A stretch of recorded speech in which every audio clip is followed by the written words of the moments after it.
bem-vindos a mais um vídeo do canal e hoje a gente vai falar sobre o autor Hans Christian Andersen, praticamente o pai da literatura infanto-juvenil. Bom, antes de falar sobre esse autor maravilhoso, eu vou pedir encarecidamente que você deixe o seu like já aqui nesse vídeo, porque me ajuda bastante. Eu sei que algumas pessoas esquecem.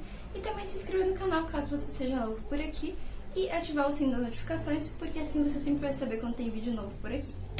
Bom, então, para quem não sabe, o Hans Christian Andersen, ele é conhecido como um dos pioneiros, assim, na literatura infanto-juvenil. Até porque histórias para crianças, assim, né, fases transitórias, não eram tão comuns. A gente sabe que os primeiros textos infantis eram muito mais para amedrontar as crianças e educá-las para a vida adulta do que propriamente um texto escrito para elas, né, com não necessariamente com um propósito, assim, né, educacional, apenas história para as crianças, assim. E o Hans acabou ganhando fama mundial exatamente por isso, por ele ter se jogado nesse gênero e ter feito isso de uma maneira esplêndida. Inclusive tem um prêmio consagrado pela... deixa eu ler o nome aqui, gente, que é um nome em inglês, não sei. Pela organização não governamental da Dinamarca, a International Board on Books for Young Award, que é conhecido como que tem o prêmio chamado Prêmio Nobel da Literatura Infanto-Juvenil, né? O prêmio Hans Christian Andersen. Só teve uma pessoa que ganhou aqui no Brasil, que foi a própria Lígia Bonjunga, e eu já falei disso, né, no vídeo que eu fiz dela. E, enfim, vamos falar um pouco sobre a história dele. Eu também quis trazer ele aqui porque no dia 2 de abril também foi comemorado o Dia Internacional da Literatura do Livro Infanto-Juvenil, na verdade. Por quê? Porque essa data também foi criada em homenagem a ele, porque 2 de abril de 1805 foi o ano que o Christian Andersen nasceu nesse mundo, lá na Dinamarca. E ele, infelizmente, faleceu no dia 4 de abril de 1875, ou seja, ele morreu com 70 aninhos, até que viveu bastante, porém ele morreu ao cair da cama e se machucar gravemente. Mas ele durou, depois da queda ele durou um tempinho e depois acabou falecendo. Mais ou menos isso. Bom, o Christian ele nasceu numa família pobre, filho de um sapateiro e de uma lavadeira, e eles moravam numa casa que era um cômodo bem pequeno, era como se fosse um quarto só, onde as pessoas faziam tudo e também dormiam por ali mesmo. Mas apesar disso, ele nunca deixou de ter educação. O pai dele ensinou ele a ler, também ia pra escola, essas coisas tudo. E o pai era uma pessoa que incentivava muito a criatividade e imaginação do Christian, sempre contando, né, histórias fantasiosas, de aventuras, personagens, sabe, diferentes. Ele estava sempre incentivando o filho a também criar suas próprias histórias, que não entrar nessas aventuras. E ele também chegou a dar um mini teatro de marionetes, sabe, improvisado, por onde o Christian adquiriu esse gosto também pelo teatro. Principalmente ele se aprofundou os gostos também em Shakespeare, né, o famoso Shakespeare, o ícone do teatro. Porém, em 1816, o pai dele acabou falecendo e ele, aos 11 anos de idade, teve que deixar a escola para ajudar em casa, né? Ele começou a fazer o papel do homem da casa, trabalhar para ajudar a mãe também com as rendas, com as contas e tudo mais. Só que aos 14 anos ele foi, né? Convenceu meio que a mãe a ir para Copenhague, porque ele sonhava em ser cantor de ópera. E até que ele se deu bem no início, mas depois chegou a puberdade e a voz dele já não era mais essa grande coisa, né? Acontece, né? A puberdade muda um monte de coisa no corpo das pessoas. E ele ficou muito amigo do Jonas Collin, que era o diretor do Teatro Real da Dinamarca. E por causa dessa amizade ele acabou, né, integrando ao órgão teatral, né? Começando como cantor e depois ele também virou ator e bailarino e também começou a escrever peças também, né? Porque disseram que ele tinha muito talento para isso e ele, vou me aprofundar na literatura e vou fazer isso mesmo. E começou a escrever.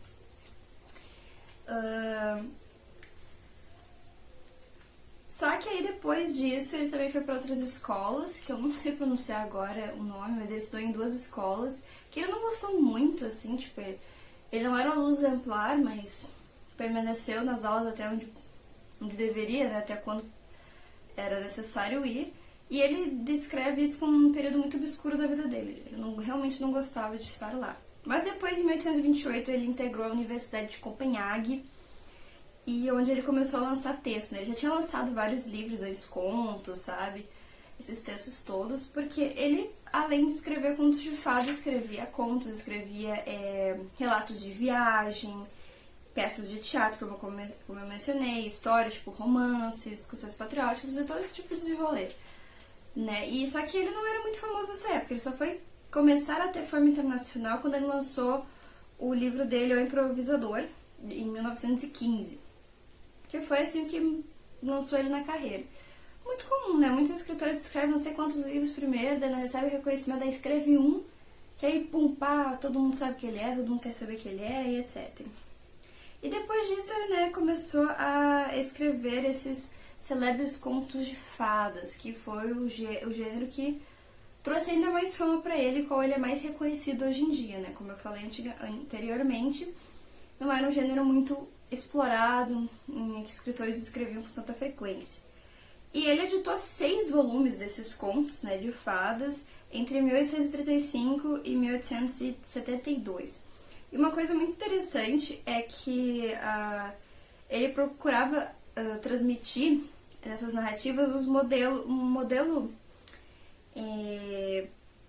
de sociedade, de estrutura social que ele achava que deveria existir. Porque como ele viveu na pobreza e viveu as dificuldades muito cedo, ele teve que amadurecer também muito cedo, né, porque assumiu muitas responsabilidades, ele começou a ver essas divisões, sabe, sociais que existem na vida, no geral, entre pobre, rico, poder, sabe, todas essas coisas. Ele já tinha essa noção muito à frente.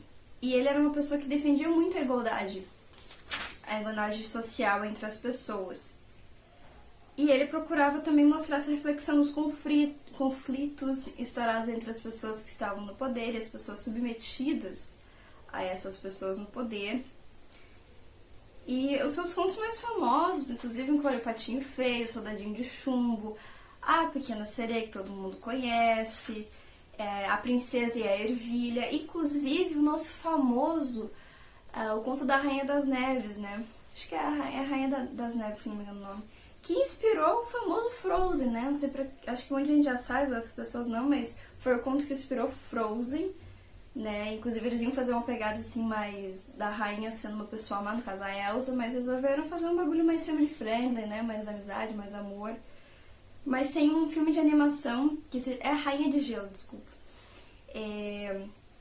Que se chama Rainha de Gelo, essa animação, e aí tem essas duas crianças, acho que até com os mesmos nomes das apresentadas no conto, e aí tem um rolê mais assim, de enfrentar a rainha, tem a questão do meio coração gelado, é mais baseado nessa história, mas tem uma viajada também, não é assim tão fiel. Eles pegaram mais fresca assim, a ideia do Christian, mas também fizeram uso da imaginação, né, soltaram um pouco ali, fizeram umas loucuras lá. Não sei se alguém conhece, mas se conhece, assista, que é um filme legalzinho de assistir, ele é divertido, é bem bacana. Bom, enfim. Ele continuou fazendo esses contos até 1872 e publicou no total 156 histórias. É muita coisa, gente, muita coisa. E ele trazia, né, para as histórias um humor muito típico do norte da Europa e também uma bondade divertida nos personagens, além de também trazer ironia, né, uma ironia fina, assim, de leves, assim.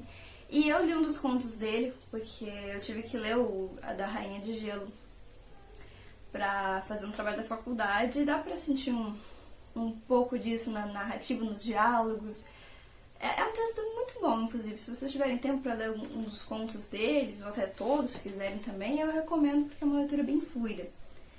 E por causa disso ele impressionou um monte de gente, inclusive o próprio monarca Frederico... Nossa, gente, não sei mais o número romano. Frederico IV, né? Enfim, esse é um resumão da vida do Christian Andersen, da sua trajetória como escritor. E é muito importante a gente falar disso, porque a literatura infanto-juvenil ela não é vista com tanta importância, né? Até mesmo hoje, é um gênero que, principalmente no Brasil até no exterior tem um trabalho maior com isso, mas aqui no Brasil é bastante desvalorizado, a gente não tem muitos autores nesse meio. O próprio Assis Brasil me falou isso, que a gente precisava de mais autores nessa área. E muitas pessoas acham que é uma literatura boba, que é uma literatura fútil, que não é literatura, o que é a maior besteira do mundo. Porque, querendo ou não, é através da literatura infanto-juvenil que a gente vai conseguir criar o hábito de leitura na criança ou no pré-adolescente e fazer com que ele chegue em outros clássicos, em outros tipos de literatura, em outros gostos, Por exemplo, tem muito leitor que, sei lá, leu Crepúsculo e aí no Crepúsculo falava, acho que de Hamlet, uma peça de Shakespeare, se não me engano, que eu tinha visto alguém comentar. E aí quis saber, sabe, essa história aqui, pô, vou procurar. E aí se apaixonou, sabe? É uma liga, sabe? A gente precisa da literatura infanto-juvenil, a gente precisa de todos os tipos de literatura, porque todas elas são importantes e todos os gostos são válidos. Porque o importante é ler, o importante é se apaixonar pelas histórias, pelos personagens, por tudo isso. E é uma área que me encanta muito, porque é a área que eu trabalho, que eu pesquiso, que eu estudo. E eu queria poder falar um pouco mais dela aqui, agradecer ao Christian Andersen também por ser o pai e patrono, de certa forma, desse gênero literário tão maravilhoso que é. E eu espero que eu tenha também saciado um pouco da sua curiosidade, caso alguém não soubesse, né, quem era esse tal de Christian Andersen, né, o que ele fez de tão importante, quais são os contos que ele escreveu, porque o pessoal na maioria acha que tudo é os irmãos Green ou Pirrot, acho que é assim que fala, não sei dizer o nome das pessoas. Mas na verdade também tem esse homem metido no meio. Então, enfim, eu espero que vocês tenham gostado desse vídeo, um pouquinho diferente, um pouquinho biográfico. Se por acaso eu errei algum tipo de data, alguma coisa cronológica, ou faltou alguma curiosidade aqui que vocês acham que eu deveria ter botado, deixa aqui nos comentários, porque eu fiz uma pesquisa bem rápida, porque eu não queria prolongar tanto esse vídeo. Mas é sempre bom a gente trocar informações juntos, pra gente aprender, né, conversar, criar um diálogo bonitinho. Enfim, curtam esse vídeo, compartilhem com seus amigos. Se inscrevam no canal se vocês ainda não são inscritos. Me sigam em todas as redes sociais, porque assim vocês vão estar sempre por dentro dos vídeos, dos meus textos, de tudo. E ative o sininho das notificações para também não perder nenhum vídeo por aqui. E comprem na minha lojinha virtual, que vai estar aqui embaixo na descrição, onde nós temos várias estampas fofas e maravilhosas para quem gosta, né, de todos os gostos, assim, todas feitas por mim com muito amor e carinho. E também compre o meu conto Praia das Conchas, que está apenas R$ 1,99 na Mágico, muito barato, meus amigos. E também não esqueça de deixar sua avaliação quando forem ler, porque isso também me ajuda demais. Um beijo, uma boa Páscoa, um bom abril para todos vocês.